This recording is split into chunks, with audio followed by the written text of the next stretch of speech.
악을 행하는 자들 때문에 불평하지 말며 불의를 행하는 자들을 시기하지 말지어다. 그들은 불과 같이 속히 배임을 당할 것이며 푸른 채소같이 쇠잔할 것이로다. 여호와를 의뢰하고 선을 행하라. 땅에 머무는 동안 그의 성실을 먹을거리로 삼을지어다. 또 여호와를 기뻐하라. 그가 내 마음의 소원을 내게 이루어 주시리라. 내 길을 여호와께 맡기라. 그를 의지하면 그가 이루시고 내 의를 빛같이 나타내시며 내 공의를 정오의 빛같이 하시리로다. 여호와 앞에 잠잠하고 참고 기다리라. 자기 길이 형통하며 악한 꾀를 이루는 자 때문에 불평하지 말지어다. 분을 그치려 불을 버리며 불평하지 말라. 오히려 악을 남길 뿐이라. 아멘. 아멘. 할렐루야. 아멘. 우리 옆 사람한테 인사할까요? 당신이 나의 행복입니다. 진짜 그러세요? 네. 그럼 이렇게 할까요? 당신은 나의 소망입니다. 그렇게 되길 바랍니다. 어떤 생활에 집중해야 하는가? 저는 오늘 본문의 말씀을 가지고 우리가 앞으로 어떤 생활에 집중하면서 사월을 보내야 할까를 말씀을 증거하려고 합니다. 이 말씀을 증거에 앞서서 복음이 우리에게 지금 우리의 귀까지 우리가 복음을 듣고 살아가는 데 있어서 어떤 일들이 있었는가를 쭉 살펴보면 이 복음이 우리가 어떤 생활에 집중해야 될지를 좀 더 잘 알 수 있을 것 같아요. 예수님이 이 땅에 탄생하시고 나서 사탄이는 자기가 승리하기 위해서 예수님을 십자가에 못 박았어요. 그래서 예수님이 죽고 난 이후에 자기가 승리한 줄 알았는데 예수님이 3일 만에 부활하셨어요. 자, 1차적인 사단의 싸움에서 졌어요. 그러고 나면 이제 그 복음을 제자들이 예수님의 말씀을 듣고 또 예수님과 함께 보고 그들이 자랐어요. 그래서 그 복음을 전해야 하잖아요. 그러면 어떻게 사탄이가 다시 승리하기 위한 싸움을 싸웠을까? 그것은 두 글자가 있죠. 핍박입니다. 이게 사탄이는 두 번의 싸움에서 졌어요. 첫 번째는 예수님이 이 땅에 오셔서 그 싸움에서 이기려고 예수님을 사람들을 선동해서 십자가에 못 박았지만 예수님이 부활하시고 난 그것 때문에 하나님의 생각대로 그 모든 것이 이루어졌기에 1차적인 싸움에서 져서 그 싸움을 승리하려고 이제 제자들의 입을 막고 그 제자들의 말씀을 듣고 제자들이 전하는 그 복음을 듣고 예수를 주라 섬기는 그런 사람들을 핍박해서 그들의 입을 닫아서 더 이상 예수님이 가르쳤던 그 복음을 스톱하려고 만들었어요. 이게 2차의 싸움이었어요. 근데 이 2차의 싸움이 언제부터 시작이 됐냐면 기독교 역사를 쭉 찾아보니까 본격적인 핍박은 어디에서 시작이 되냐면 그러니까 이제 핍박의 시작이에요. 그러니까 예수님의 제자들이 살아있을 때 그때부터 핍박이 오기 시작했는데 언제의 기점이냐면 67년에 야고보가 예수님의 제자 야고보가 순교할 때 그 기점을 통해서 이제 본격적으로 사탄이가 핍박하게 됩니다. 그리고 67년에 바울이 순교하고 그 뒤를 따라 68년에 베드로가 순교를 합니다. 그리고 난 이후에 그 베드로가 순교하기 전에 66년부터 70년까지 이 이스라엘 나라에 어떤 일이 벌어지냐면 로마가 점령을 했잖아요. 그죠? 그래서 로마가 그 이스라엘을 지배하고 있으니까 독립운동을 했어요. 그러니까 1차 유대인들이 독립운동을 벌입니다. 66년부터 70년까지. 근데 이 기간에 어떤 일이 벌어지냐면 로마가 이 독립운동을 휙 하고 휘어잡습니다. 그리고 로마가 그 이스라엘을 완전히 무너뜨립니다. 어떤 것이 무너지냐면 이스라엘 사람들의 구심점이었던 예루살렘 성전, 복음의 구심점으로 갖고 있는 예루살렘 성전, 그들이 어떤 핍박을 당하든 어떤 어려움이 있든 하나님의 성전에 가서 말씀을 듣고 하나님께 기도하는 그 성전을 그냥 무너뜨려 버려요. 그러니까 다시 말해서 이스라엘 나라라는 존재 가치를 없애버리는 거예요. 그리고 구심점, 모일 수 있는 자리를 없애버려요. 그래서 거기에서 복음을 전하고 복음을 가르쳤던 많은 제자들과 살아있는 제자들과 사람들이 흩어지게 돼요. 그것이 아시아에까지 오게 됩니다. 그런데 핍박은 거기서 야고보의 순교에서부터 시작해서 본격적인 핍박이 이제 들어가는 것이 그 전까지는 그냥 핍박을 했지만 이제 우리가 핍박이라는 건 그리스도인들을 잡아 죽이는 거예요. 죽이는 그런 핍박이 언제 가해지기 시작하냐면 96년에 네로가 로마를 통치합니다. 황제로 등극합니다. 그리고 나서 134년에 본격적으로 그리스도인들을 핍박하기 시작해요. 몇 년이 걸릴까요? 258년 동안 그리스도인들을 예수를 주라 시인하고 그 예수를 부활의 예수를 전하는 사람들을 잡아오게 가두는 것이 아니라 잡아서 죽였어요.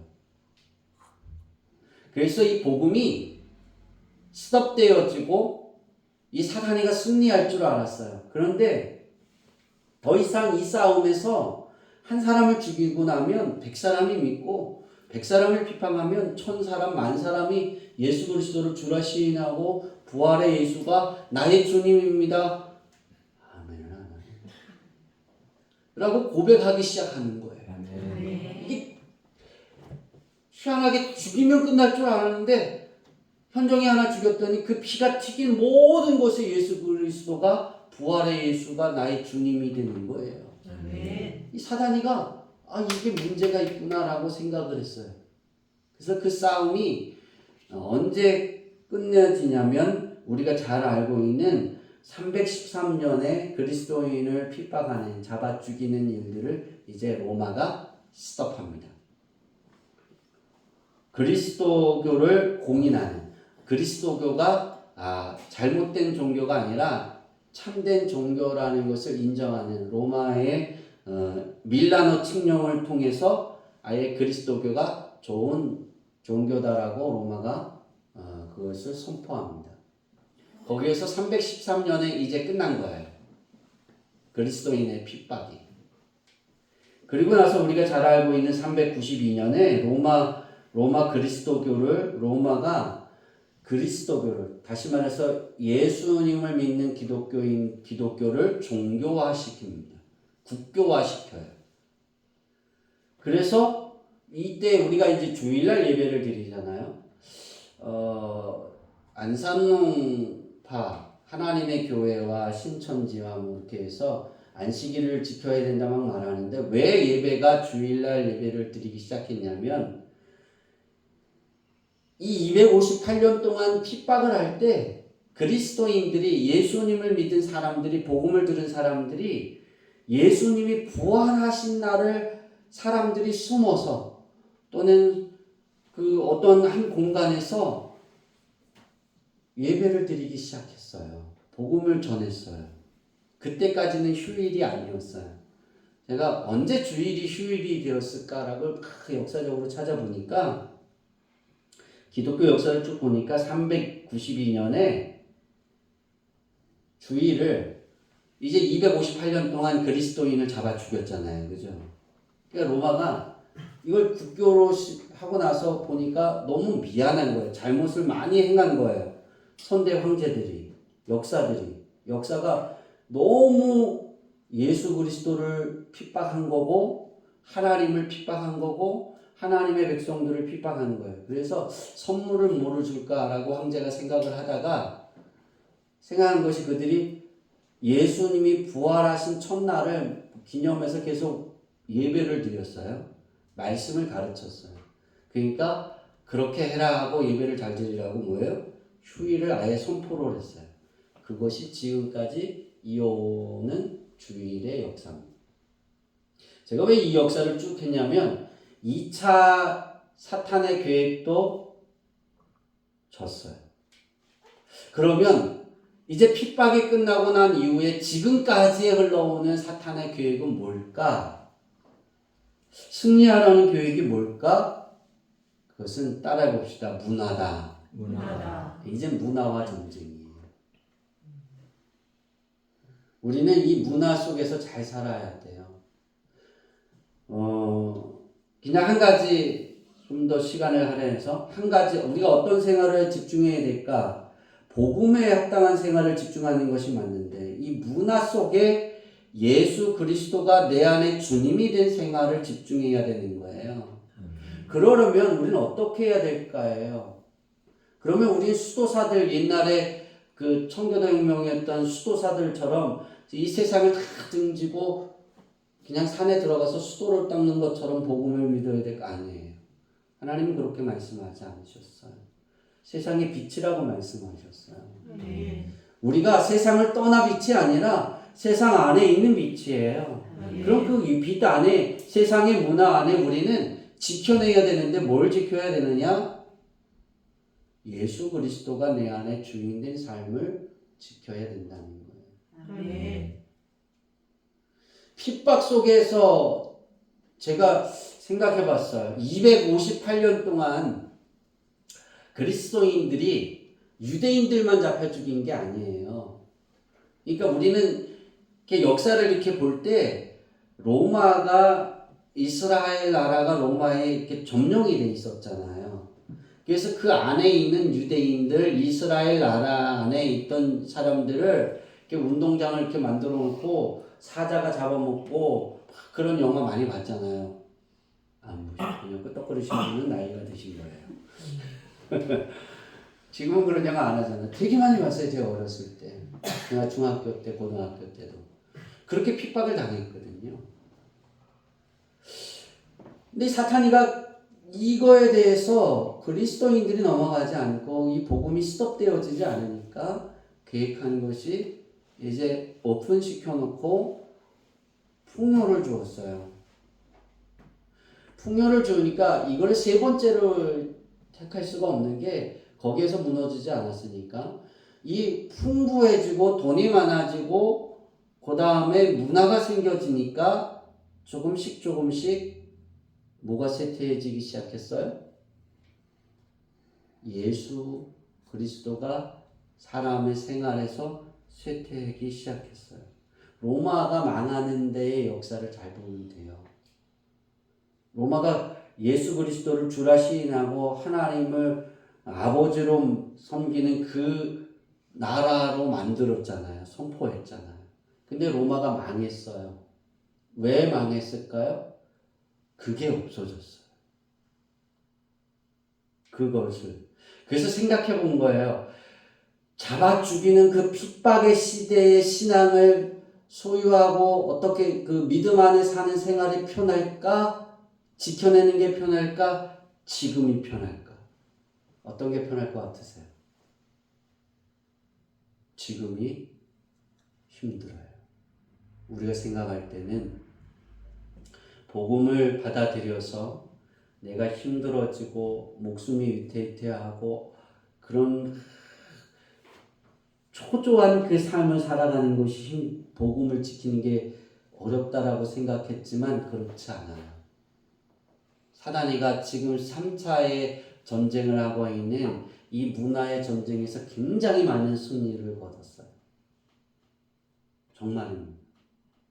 아직까지 대한민국은 이 문화와의 전쟁의 문화를 풀어놓고 풍요로운 문화를 풀어놓고 여유로운 문화를 풀어놓고 그 여유로운 문화에 제가 말하는 뭐 그런 문화가 어떤 거냐면 쉴 수 있는 문화예요. 여유를 갖는. 그렇게 우리가 표현하죠. 힐링한다라고 표현하잖아요. 그런 문화를 막 놓는 거예요. 거기에서 예수를 내려놓더라는 거예요. 아직 우리나라는 지지 않았어요. 아직까지는 싸우고 있어요. 제가 그랬잖아요. 30대면 예수님이 오실 것 같다고 그랬다고. 모든 걸 쏟아부었다고. 그때 제가 20대 때 어떤 싸움을 싸웠냐면 이 문화와의 전쟁에서 승리하기 위한 싸움을 교회에다 많은 걸 가르쳤어요. 교회가 선도해야 된다고.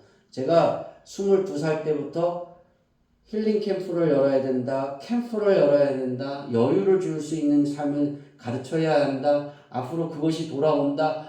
그걸 많이 했대. 그때 제가 강의할 때 어떤 목사님이 제게 한 말이 있어요. 미쳤다고. 교회 안에서만, 교회 안에 불러들여서 교회 안에서 성경학교하고 교회 안에서 수련회 하고 하면 기도원에 가서 수련회 하고 그러면 되지 무슨 캠프를 가고 그런 여유를 갖는 것을 가르쳐야 되느냐고 했어요. 여러분 그거 아세요? 크리스찬이 믿음을 가장 많이 잃어버리는 게 그거예요. 내 안에 내 삶에 여유가 생겼을 때 어떻게 해야 되는지를 모르는 거예요. 그래서 우리 교회는 주일날 오전 예배 딱 한 번만 드리잖아요. 그게 지켜내는 비결 중에 하나예요. 거기에서. 그 싸움이 하나예요. 이 싸움에서 여러분들이 어떻게 내가 어떤 생활에 집중해야 될까? 그 안에서 내가 집중할 수 있는 것이 무엇인가를 찾아볼 수 있기를 바랍니다. 오늘 본문의 말씀은 굉장히 중요합니다. 우리가 하나님의 생각대로라는 표를 하나님이 우리 교회에 작년 4월에 주셨어요. 저는 4월달이 굉장히 중요합니다. 왜냐하면 4월은 내년을 계획하는 일이고 내년을 향해 달려가는 걸 준비하는 계획표를 하나님 앞에 기도하고 말씀을 받는 거예요. 근데 올해는 좀 더 일찍 그 일을 시작했어요. 3월달에 시작해서 이미 3월달에 표를 받았고 말씀을 받았고 여러분 개개인에게 주어질 축복의 말씀을 다 이미 정했어요. 다 정해주셨어요. 올해의 싸움은 4월달은 좀 더 일찍 싸워서 일찍 나가고 이제 이것을 어떻게 저에게 4월은 어떻게 하면 이 말씀이 이 복음이 내년에 주신 일들을 성도들이 다 받아 누릴 수 있을까? 이것이 4월부터 시작해서 12월 달까지 제 기도고 제 싸움이고 그리고 여러분에게 1월 달에 축복 기도해 드리는 거예요. 근데 올해는 좀 더 하나님이 앞당겨서 주셔서 제가 좀 더 편안한 길을 걸어갈 수도 있는 것 같아요. 그래서 저에게는 4월이 되게 중요한데 올해 4월은 다른 4월보다 더 중요한 것이 뭐냐면 하나님의 생각대로의 삶을 1월부터 3월달까지 하나님이 선택이라는 관점 안에서 살게 하셨다면 4월은 좀 더 달라요.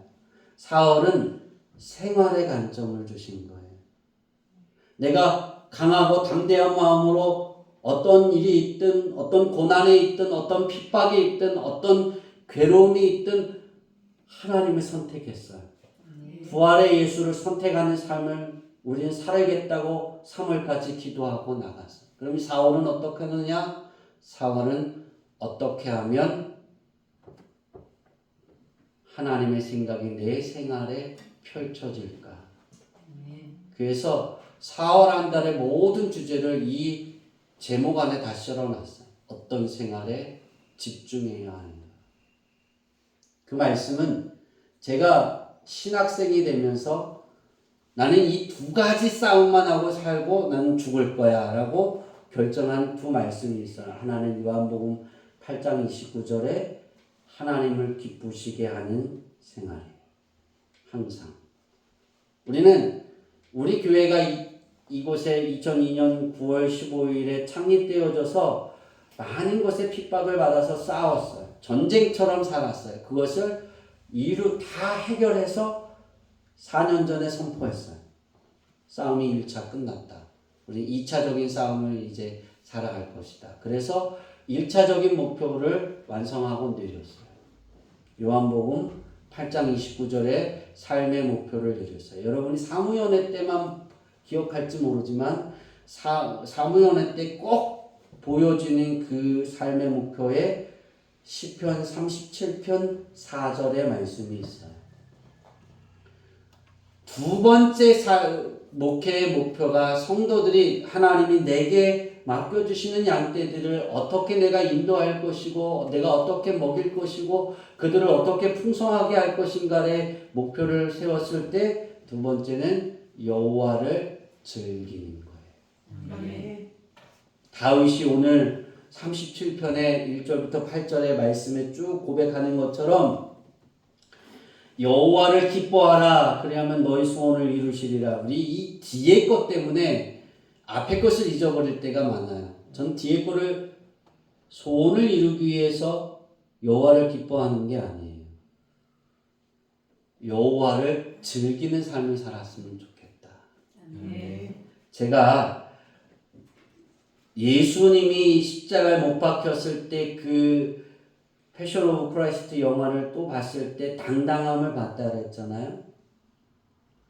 근데 제가 그 그리스도인들을 핍박하고 죽이는 영화를 봤을 때 그 영화를 그린 영화의 감독이 하나의 포인트를 든 게 있다면 그들이 죽는 것을 즐거워했어요. 그래서 제가 중학교 때 그런 제 안에 질문을 했어요. 내가 저렇게 죽을 때 내가 즐거워할 수 있을까? 여호와를 즐길 수 있을까? 제가 666이라는 영화를 고등학교 1학년 때 봤어요. 어디서 봤냐면 저는 가난한 동네에서 살았어요. 대신면에는 극장이 없었어요. 그래서 장마당에 이렇게 텐트를 치고 천막을 크게 치고 영화를 상영했어요. 사람들을 모아서 보여요. 대신교회가 되게 높아요. 한 7층 높이에요. 한 8층 정도. 그런데 지역이 높다 보니까 거의 한 10층적인 15층 정도의 높이로 돼 있어요. 그럼 그 꼭대기 올라가면 그 장마당이 잘 보일까요? 안 보일까요? 잘 보이죠. 돈이 없었어요. 그래서 소리가 저녁 때 하니까 소리가 막 나는데 사람들이 꽉 차 있는데 666을 상영하는데도 예수를 안 믿는 사람들이 꽉 찼더라고요. 다 그때 돈으로 5,000원을 내고 영화를 봤어요. 5,000원이 없어서 영화는 보고 싶고 그래서 야 우리 교회 옥상에 가서 보자. 종탑에 올라가서. 그래서 교회 종탑에 맨 위에 올라가니까요. 잘 보입니다. 이 화면이 얼마나 큰지 그냥 화면이 보여요. 그 종탑에서. 꽤 먼데 한 100m는 안 될 것 같고 5, 60m는 될 것 같아요. 그런데도 화면이 워낙 큰지라 저 뒤에 우리 교회 전체 뒷벽에 이쪽 벽에서 이쪽 벽만큼의 큰 화면을 놓고 했어요. 소리는 얼마나 크게 했는지 그 옥상에서도 막 울렸어요. 근데 이 위에 천막을 안 막은 거예요. 그래서 위에서 이렇게 우리 보면서 마지막 그 666의 마지막 장면이 초등학교 5학년 남자아이가 이렇게 작두 아세요? 이렇게 목을 딱 대고 그 안에 대고 작두가 이렇게 그 칼이 쫙 떨어지면서 영화는 끝나요. 이게 목이 떨어지면서 끝나는 게 아니라 거의 다 왔을 때 영화가 끝나요. 그러니까 예수님이 구원해 주실 거라고 그러는 많은 사람이 잘라 죽였거든. 근데 그 아이가 말했던 것 하나를 그 아이의 표정이 되게 행복해했어요. 그때 우리 5명의 친구들과 이야기할 때 그런 이야기를 했어요. 야, 우리가 예지예정과 예정론을 이야기했는데 하나님을 믿는 백성들을 어떻게 저 작두에 죽이셨을까? 목을 떨어지는데도 떨어진 목이 이렇게 굴러가는데 그 굴러가는 그 얼굴이 보이는데 미소 띈 얼굴이 보인 거예요. 어떻게 그렇게 하셨을까를 이야기하다가 이 영화가 다 끝난 다음에 그러고 얘기하면서 막 내려오는데 목사님이 물으셨어요. 얘야 너희들이 왜 영화를 666을 영화를 옥상에서 봤는데요. 막 죽었어요. 그런데 막 그러면서 왜 하나님이 그러셨을까요? 예정하셨고 예지하셨는데 왜 그거 하나 그들을 구원해 주지 않으셨을까요? 막 그랬을 때 예수님 그 목사님이 그 얘기를 하나 하셨어요. 너희들이 본 것이 맞다. 그러나 그것이 피가 쏟아져야 하고 그것이 전파되어져야 되는 그 믿음이 있는 거야. 하나가 너희들이 캐치하지 못한 것이 있다 그랬어요. 그들이 죽는 것은 하나님 앞에는 큰 눈물이지만 우리에게는 즐거움이 될 수 있어. 복음이 그래서 너희에게 온 거야. 그래서 그들처럼 너희들도 왜 예지하신 하나님이 예정하신 하나님이 그 일을 구원을 못했을까 그 고민이 아니라 하나님을 예수님을 어떻게 하면 더 기뻐할 수 있을까를 생각해야 해. 그렇게 말씀하셨어요. 그래서 각자 집을 가서 저는 그걸 깨닫지 못했어요. 두려움만 있었어요. 신학교를 가서 깨달은 게 뭐냐면 하나님을 즐거워하는 하나님이 내 아버지이신 것이 즐거웠기 때문에 그것을 나는 빼앗기지 않는 거예요. 내가 죽는다 할지라도. 그래서 내가 하나님 내가 가는 그 길이 아골골짝 빈들에도 해골골짝 같은 곳이라도 해골이 많은 곳이라 할지라도 즐거워하며 갈 수 있는 사람 되게 하옵소서. 나는 내가 이 길을 하나님께 가겠다라고 서원했기에 나는 그 길에 즐거움을 가려고 합니다. 도와주세요. 했어요. 오늘 우리가 어떤 생활을 살아야 될까? 다윗이 하나님을 경험하고 난 이후에 이제 자기가 죽을 때가 가까우면서 이스라엘 백성들에게 어떤 걸 그들에게 가르쳐야 될까? 무엇을 해야 할까 했을 때 그들이 어떤 것에 집중하게 했냐면 첫 번째는 악을 행하는 자들 때문에 불평하지 말라라고 말해요. 시작이 그거예요. 악을 행하는 자들 때문에 불평하지 마라. 그들은 어떤 사람이냐면 잠시 풀 같아서 베어져서 아침에는 파릇파릇한 것 같지만 좀 시간이 지나면 시들어서 없는 거야. 그런데 그들이 잘 되는 것 때문에 너희들이 불평하고 너희들이 그러잖아. 그래요. 그것을 하지 말라는 거예요. 근데 두 번째 제가 그래서 요 부분의 말씀과 맞춰주는 게 뭐냐면 여호와를 기뻐하는 생활 기뻐하라라고 말하면서 그 전에 먼저 1절에 여호와를 기뻐하라라고 말했으면 이게 중심인데 우리가 여호와를 기뻐하는 중심의 첫 번째가 무엇이냐면 악을 행하는 자들이 잘 되는 것에 불평하지 않는 마음이에요. 불평한다는 건 어떤 거냐면 히브리어를 찾아보니까 하라라는 단어를 썼어요. 열이 오르다예요. 열이 오르다. 열이 받치는 거예요. 치밀어 오르는 거예요. 막 부글부글 끓는 거예요. 근데 이거를 히브리어 언어로 우리나라 말로 이거를 해석한다면 어떻게 해석할 수 있냐면 에테우다라고 해석할 수 있어요. 열이 오르면서 왜 그럴까가 아니라 애태우는 거예요. 다윗이 말하는 게 뭐냐면 악을 행하는 자들이 왜 저렇게 해서 내가 괴로울까가 아니라 불쌍한 마음이 드는 거예요. 하나님의 자녀가 아니잖아요. 애태우는 마음이 있는 거예요. 열은 끓어오르지만. 그런데 여호와를 기뻐하는 생활을 이것을 해석하면 뭘까? 따라해 봅시다. 주님 안에서 즐거워하는 것이다. 네, 예수님 안에서 즐거워하는 거예요. 다윗이 말한 기뻐하다라는 뜻은 1월 달부터 1월 7일 날 다 이미 전했어요. 다시 반복하면 여호와를 기뻐하다는 건 아나그라는 단어인데 부드러운 거예요. 유연한 거예요. 즐거운 걸 말하는 거예요. 근데 부드럽고 유연하고 즐거운 건 너무 쓰러지지 않고 깨지지 않아요. 잘. 근데 이게 어떤 부드러운 거고 어떤 유연한 거고 어떤 것이 즐거운 것이냐면 따라해 봅시다. 피난하기 위해 달려가는 것이다. 피난하기 위해 하나님께 달려가기 위해서 내 마음이 부드러워져야 되는 거고 아멘. 내 마음이 유연해져야 되는 거예요. 왜냐하면 악을 행하는 자들, 나를 힘들게 하는 것, 일들, 이게 다 표현이에요. 내가 믿음을 살아가면서 믿음 안에 살면서 내가 힘들어지는 모든 상황을 말하는 거예요. 그 모든 상황 속에 내게 마음이 굳어지는 거예요. 그런데 내가 굳어지고 내가 딱딱해져 갈 때 주님하고 생각하면 내 마음이 부드러워지는 거예요. 아멘. 내 마음이 부드러워져야 우리는 하나님을 아버지하고 부를 수 있어요. 아멘. 하나님하고 부르던 사람이 하나님을 아버지하고 부를 수 있는 거예요.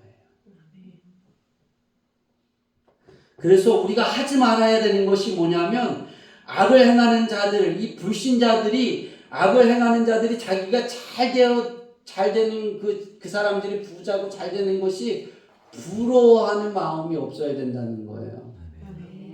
부러워하지 말라는 거예요. 우리에게는 영원히 사라지지 않는 하나님이 아버지인데 가끔가다 우리는 그것을 더 부러워할 때가 많잖아요. 예수를 안 믿어도 돈도 많고 잘 먹고 잘 살고 자기가 하고 싶은 거 다 하잖아요. 근데 우리는 예수님이 내 주인이고 내가 예수님과 친구인데 아멘이 아닙니까? 나만 친구예요? 여러분 네, 그렇죠. 예수님이 여러분의 친구이시잖아요. 네. 예수님이 나의 친구인데 그리고 하나님이 내 아버지인데 그 돈이 하나 조금 없다고 그들보다 좀 더 멋진 삶을 살지 못한다고 여유로운 삶을 살지 못한다고 우리는 부러워할 때가 있잖아요. 근데 다윗은 그거 하지 말라는 거예요. 그렇게 하면 마음이 딱딱해져서 하나님을 가까이 못하고 하나님이 축복해 주시는 그 축복이 내 소원을 이루고 하나님이 나를 의롭게 하시고 나를 정오의 빛같이 드러나게 하시는 그 축복을 내 삶에 펼쳐지지 않는다는 거예요. 뭐 하는 것?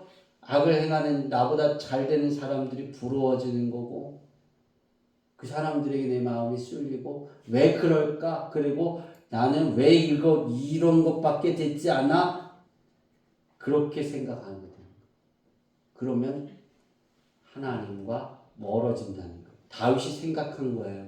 내가 그때 하나님과 멀어졌고 그래서 내가 하나님의 은혜를 잘 더 받지 못했으니까 내 백성들은 내 후예들은 이런 삶을 반복하지 않았으면 좋겠다.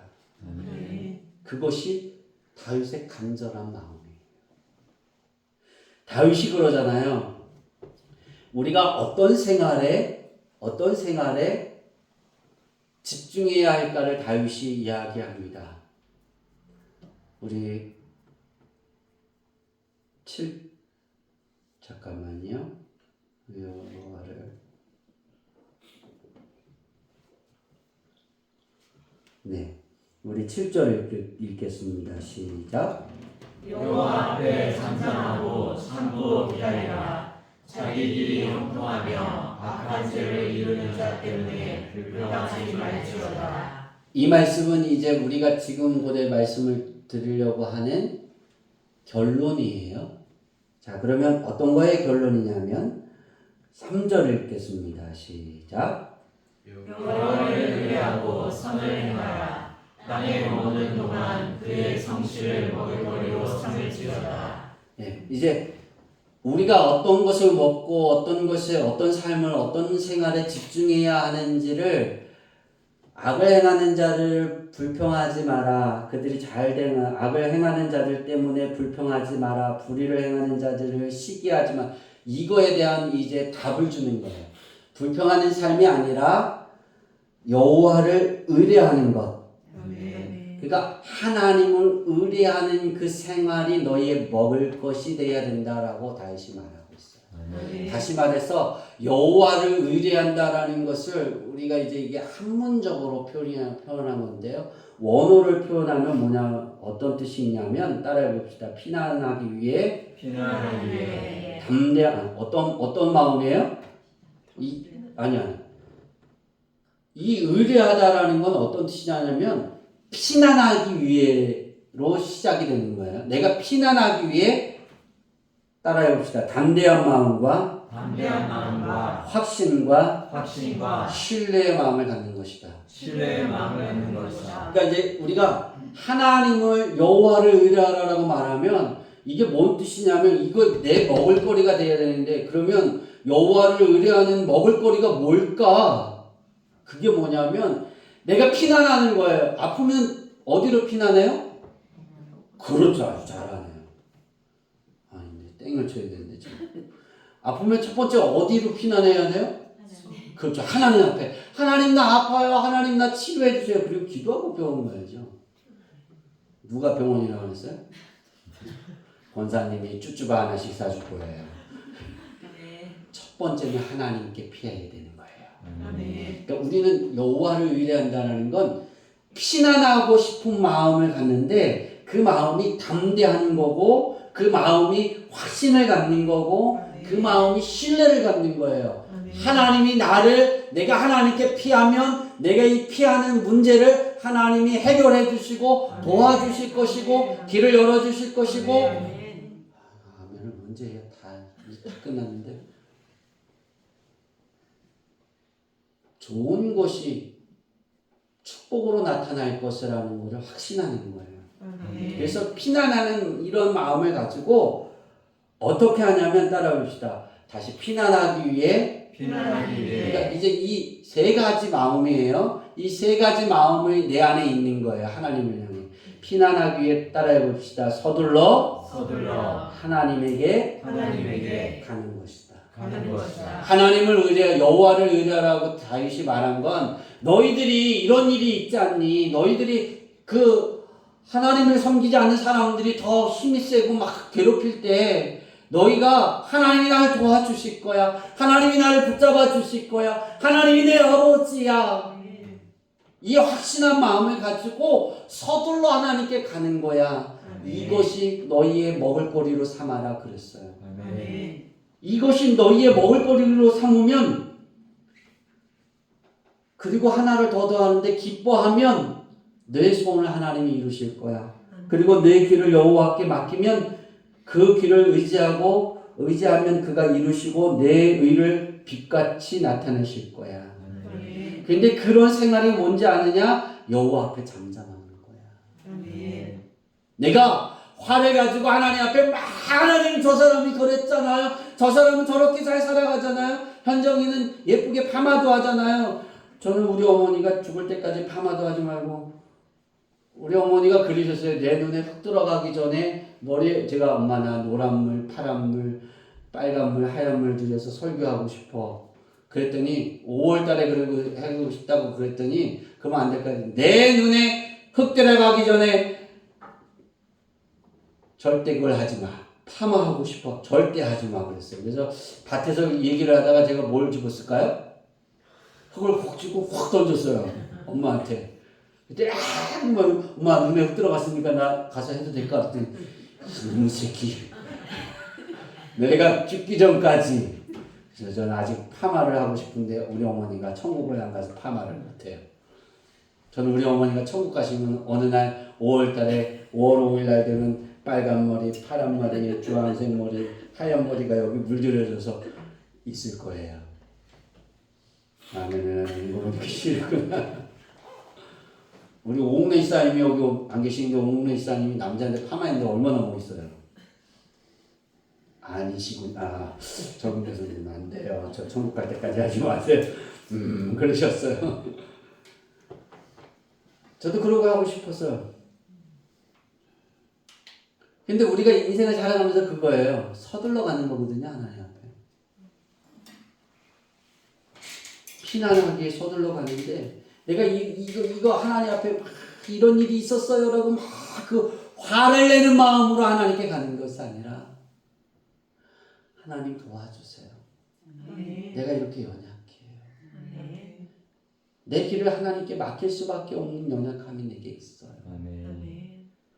내가 이거 해결할 일이 하나님이 해결할 수 있는 힘이 하나도 없어요.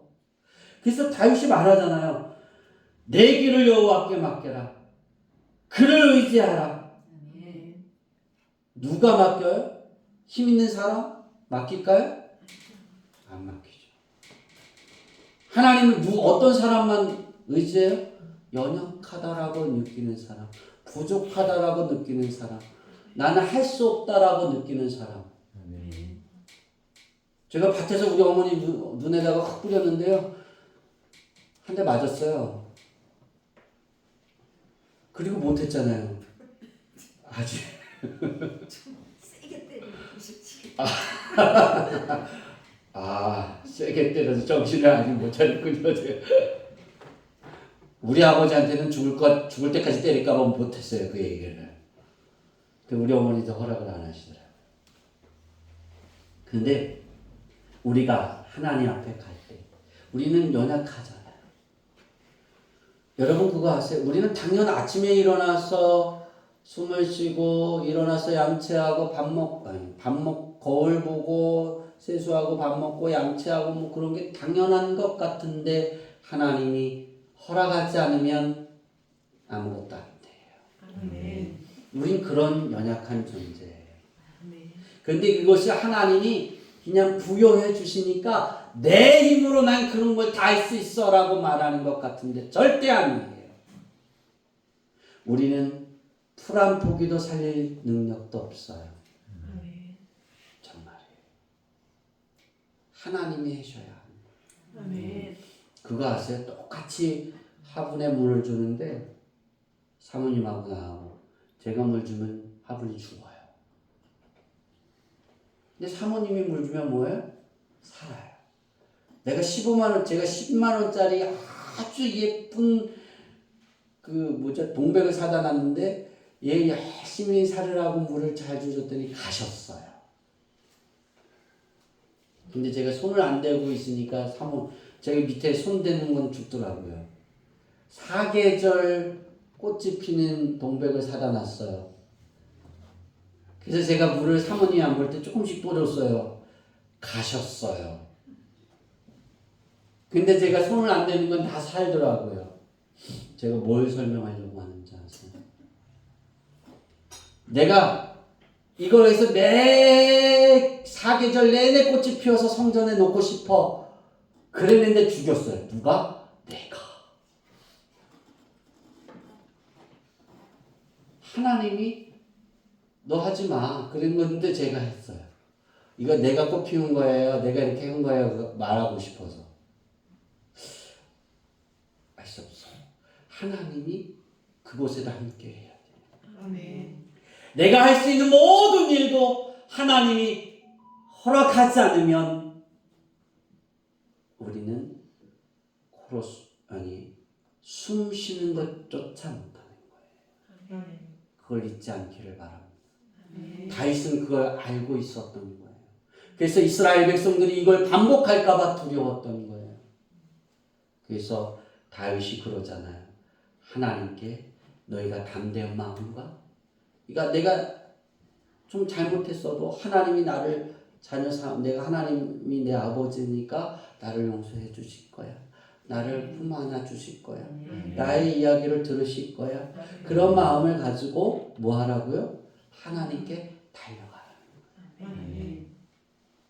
서둘러 가는 거예요. 서둘러서 달려가는 거예요. 그러니까 여러분이 이제 우리가 말씀을 마치려고 합니다. 우리가 어떤 생활에 집중해야 될까? 하지 말아야 될 생활은 분을 그치고 노를 버리고 불평하지 말라는 거예요. 이 뜻은 원고에 써 있으니까 비서가 올리는 곳에 원고를 참조하시기 바랍니다. 그러나 우리가 어떤 생활에 하지 말아야 되는 것이 있다면, 이제 해야 되는 것이 있다면 담대한 마음과 확신한 마음과 신뢰하는 마음을 가지고 하나님이 내 아버지인 걸 알고 아버지께 서둘러서 달려가는 거예요. 그러하면 이런 여호와를 의뢰하는 생활을 우리가 살아가면 하나님의 생각이 우리의 삶 속에 펼쳐지는 거예요. 그러면 어떤 삶이 되어질까? 우리 아버지 하나님이 소원을 이루시되 그 소원을 이루어 주신 것에 여러분을 빛나게 하셔서 세상 모든 사람들이 여러분을 보고 부활의 예수를 만나고 싶은 열정이 갖게 만드실 거예요. 아멘.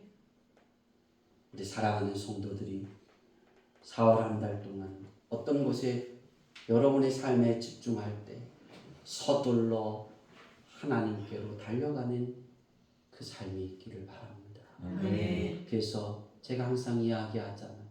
아침에 일어나면 하나님, 내가 하나님의 생각대로 생활하고 싶습니다. 이 삶이 여러분의 기도고 여러분의 입에서 나오는 이야기고 이것이 하루의 삶이 쭉 가운데 펼쳐지면 바로 여호와를 의뢰하는 그 삶이기에 하나님이 여러분의 삶에 소원을 이루셔서 빛나게 해주실 줄 믿습니다. 아멘. 기도하겠습니다. 하나님, 우리 사랑하는 귀하의 교회